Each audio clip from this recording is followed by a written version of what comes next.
আমরা বারে বারে বলেছি যোগ্য অযোগ্য তালিকা মুখ্যমন্ত্রী দেবেন না, তার কারণ তিনি চুরি করেছেন, কট হ্যান্ড ধরা পড়বেন।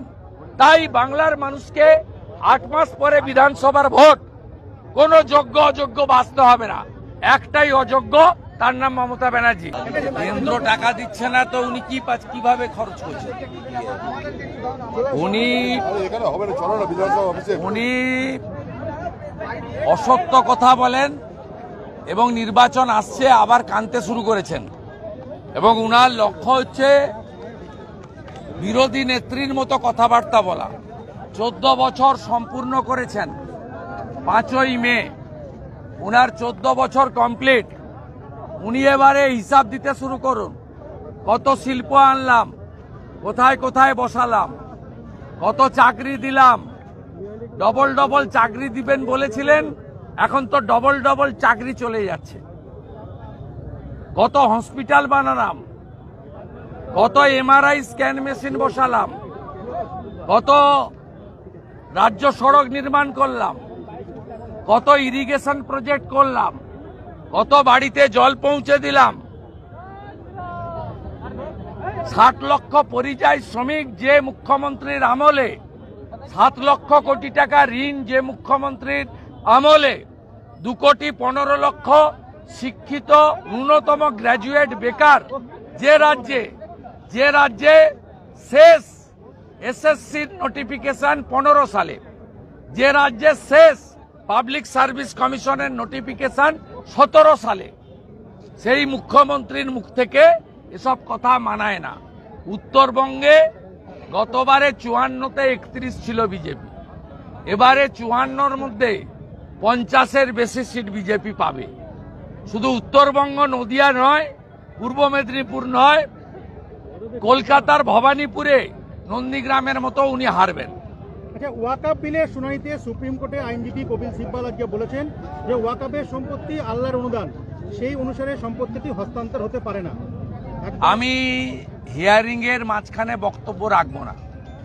ওয়াকআপ অ্যামেন্ডমেন্ট বিল পার্লামেন্টে 2টো সদন পাশ করেছে, রাষ্ট্রপতি মহোদয়া সই করেছেন, আইন কার্যকর হয়ে গেছে। সুপ্রিম কোর্ট তারা কিরণ রিজ্জু, তিনি যথেষ্ট কম্পিটেন্ট, এবং জেপিসির চেয়ারম্যান জগদম্বিকা পাল ছিলেন, তিনিও very senior x chief minister UP, naturally সব করেছেন। ভারতবর্ষে অনেক রিফর্মস তার হাত ধরে এসেছে। শুধু ভারতে বসে ভারত বিরোধী পোস্ট, স্লোগান, বক্তব্য এগুলো যারা দিচ্ছেন তাদের বিরুদ্ধে উনি পার্লামেন্টে মৃত্যুদণ্ডের একটা বিল আনুন, এটা আমরা সবাই চাই, ভারতীয়রা চাই।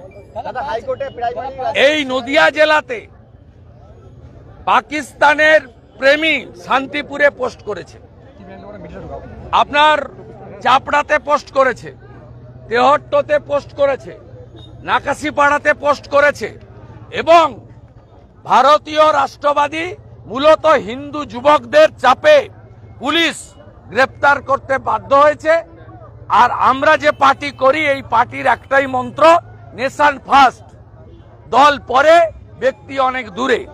আমাদেরও বিজেপির পঞ্চায়েত, এমএলএ, এমপি, সর্বস্তরের নেতারা এদের বিরুদ্ধে থানায় এফআইআর করে, থানা ঘেরাও করে মমতার পুলিশকে এই জিহাদিদের চুলের মুঠি ধরে এক রাত্রি হলেও জেল খাটাতে বাধ্য করেছে।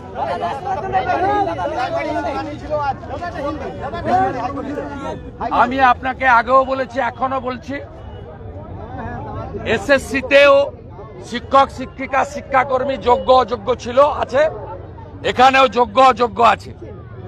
আমাদের বক্তব্য, অযোগ্য তালিকা রাজ্য সরকার কোর্টে দিচ্ছে না বলে 26,000-এর চাকরি গেছে। যদি অভিজিৎ গাঙ্গুলি মহোদয়ের জাজমেন্ট মানত তাহলে 7,000-এর চাকরি যেত, 19,000-কে রাস্তায় বসতে হতো না। প্রাইমারিতেও তাই, বেসিক ট্রেন্ড, একাডেমিক পরীক্ষা দিয়ে পাস করা অনেক শিক্ষক আছে। আবার সাদা খাতাতে টাকার বিনিময়েও কয়েক হাজার নিয়োগ আছে। আমরা বারে বারে বলেছি যোগ্য অযোগ্য তালিকা মুখ্যমন্ত্রী দেবেন না, তার কারণ তিনি চুরি করেছেন, কট হ্যান্ড ধরা পড়বেন। তাই বাংলার মানুষকে 8 মাস পরে বিধানসভার ভোট কোনো যোগ্য অযোগ্য বাঁচতে হবে না। একটাই অযোগ্য, তার নাম মমতা ব্যানার্জি। এই অযোগ্য মহিলাটিকে, এই অযোগ্য মুখ্যমন্ত্রীটিকে বাতিল করে দেন নির্বাচনে, বাংলায় সব ঠিক হয়ে যাবে। সবাই যোগ্য, একটাই অযোগ্য, তার নাম মমতা ব্যানার্জি। दादा टीएमसी का 5 एमपी कश्मीर जा रहा है, क्या बोले? टीएमसी का 5 एमपी कश्मीर जा रहा है। देखिए, पहले देश का सरकार ने इंडियन का एक क्रिकेटर यूसुफ पठान जी का नाम डाला था, लेकिन ये परिवारवादी पार्टी है, इसलिए पार्टी ने काल बताया हम लोग रिप्रेजेंटेशन नहीं देगा। आज उनकी भतीजा को भेज दिया। ये परिवारवादी पार्टी है, इसलिए भतीजा को भेज दिया।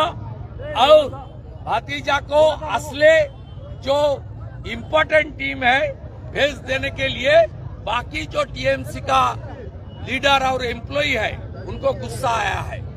उसको गुस्सा तोड़ने के लिए ममता बनर्जी ने लॉलीपॉप दे दिया। जाओ कश्मीर का बॉर्डर घूम के आओ, बहुत गर्मी है कलकत्ता में, वहाँ बहुत ठंडा है, जाओ घूम के आओ। और असली जो डेलीगेशन है on behalf of the Indian government, उसमें मेरा भतीजा जाएगी। उसमें आप लोग का ममता बाला ठाकुर, आपका कोई चांस नहीं है। आप थोड़ा घूम के आओ राजौरी और पहलगाम।